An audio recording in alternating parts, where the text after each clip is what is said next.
Welcome back to another episode of 40 Facts About the 40K Universe. I am your host, Gershwan, and you are watching One Mind Syndicate.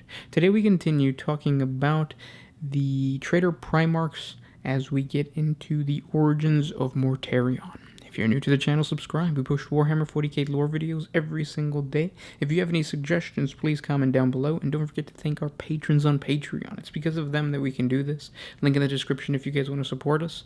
But with that said, let's get into 40 facts on the origins of Mortarion. The Primarch Mortarion came to rest on the planet of Barbarous. Of all the worlds upon which the Primarchs were scattered, few were as terrible a place as this damned feral world, orbiting near a dim yellow sun in the Segmentum Tempestus. It created a thick, miasmic atmosphere of toxic chemicals. The most virulent of these gases rose through Barbarous's perpetual clouds towards the heat of its star, making the world beneath a dismal place of night, unbroken by starlight and possessed of short, shadowy days. When humans first settled Barbarous during the Dark Age of technology, the horrific environmental conditions from which they eked out a living quickly reduced them to a pre-feudal state. Unfortunately, the Age of Strife separated the planet from the rest of humanity. Quickly, the world became the domain of savage, alien overlords who ruled over and entrapped and preyed upon human population as cruel and terrible gods. The only atmosphere breathable by humans existed only in the lowest elevations, on flat moors, and in the valley basins of the jagged, stony mountains which spine the world. These unknown alien overlords were immune to the toxic soup of the planet's upper atmosphere, building great keeps of gray stone in the mountain's fastness. The true nature of these dark overlords, beyond their obvious connection to the dark entities of the Immaterium, will likely never be known. What is known is that they reveled in the death of the humans that cowered from their power. One of the greatest of these overlords stood in triumph over a freshly murdered battlefield, reveling in his massacre until the silence was shattered by a child's cry. Legend tells that the warlord walked the sea of corpses for a day and night in his creaking battle armor, drawn by the wails of the infant. When he finally found him, he considered ending its young life, but no mere human ought to be able to breathe the poisonous miasma at the height of Barbarous, much less cry out as this child did. For a long moment he contemplated this thing which appeared to be human, but was clearly much more. He chose to gather up the infant and carry him away from the carnage. For all his dark power, until that moment he had not had what this child now promised: a son, an heir, born of death upon a field of death. The warlord christened the infant Mortarion, the child of death. When Mortarion was taken by the overlord, his master tested the infant's limits. When he determined precisely how high into the toxic clouds of Barbarous's peaks the child could survive, he erected a stony keep and fenced it behind black iron. He then moved his own home beyond, to the highest peak, where the atmosphere was deadly even to the new Primarch. Mortarion grew to adolescence in such a world, a citadel of weeping gray stone and cast iron fences, where the very air was death, and the sun never more than a distant smudge. It was a world of constant war against opposing lords, who came with golem armies of stitched-together dead one day, then tormented shapeshifters, more monster than men the next.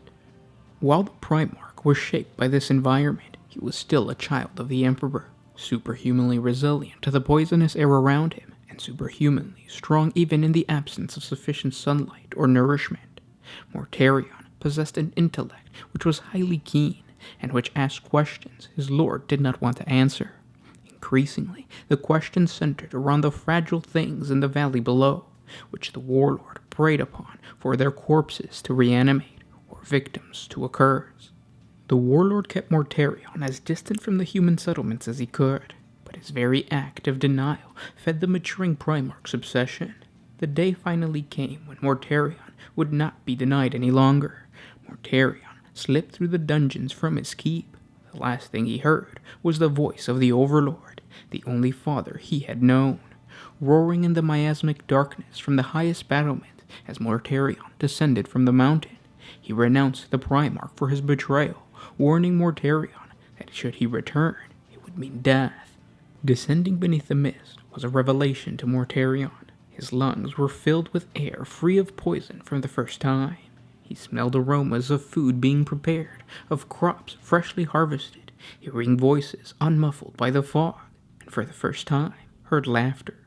The young Primarch realized that he was amongst his own kind, that the fragile prey of the warlord were his own people, and with that realization came rage. He was determined to bring them the justice denied by the dark powers which moved above. Mortarion's acceptance amongst the human settlers of Barbarous was no simple thing. While he felt like one of them, to them he was little different from the monsters above. Towering over even the tallest of his fellow Barbarians, gaunt and pallid, with hollow, haunted eyes which betrayed the horrors he had seen, Mortarion terrified most of the settlers.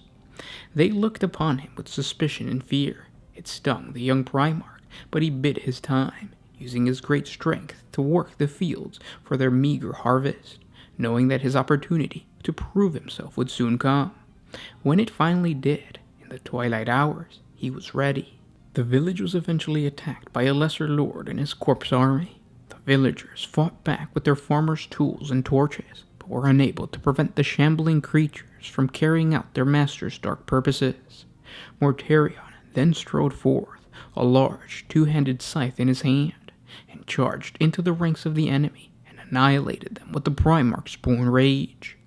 Their Dark Lord smiled at Mortarion as the Primarch neared, withdrawing into the poisonous heights where he thought his rebellious human could not reach him. He was still wearing his contemptuous smile when Mortarion caught up with him on the mountainside and exacted his vengeance for the frail prey below.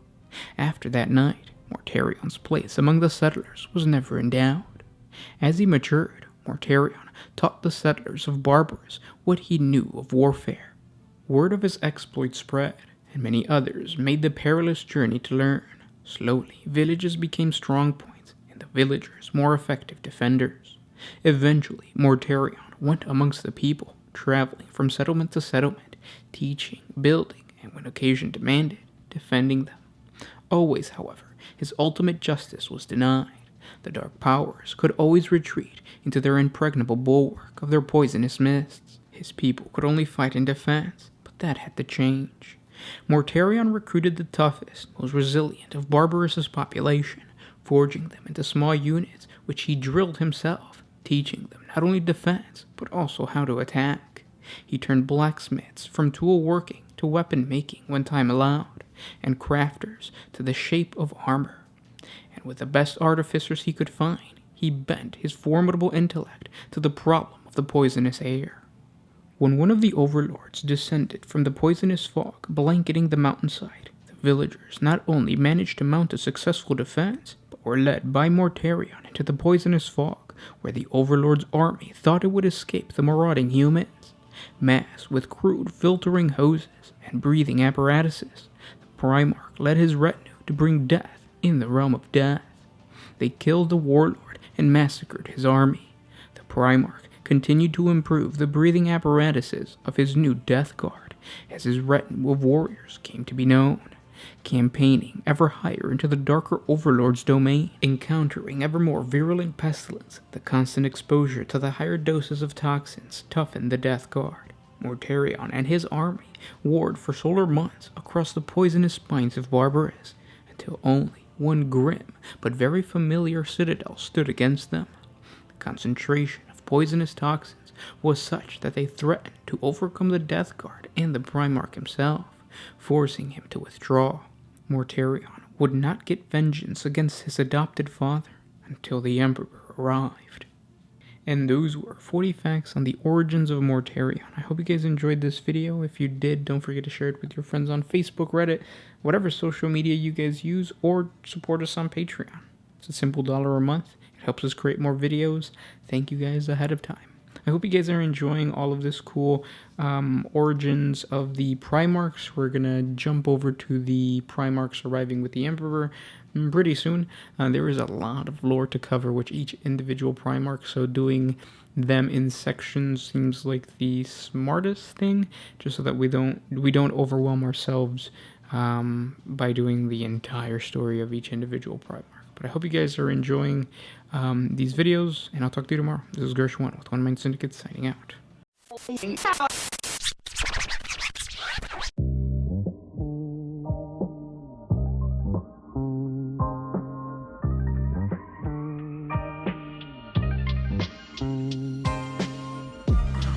I used to put my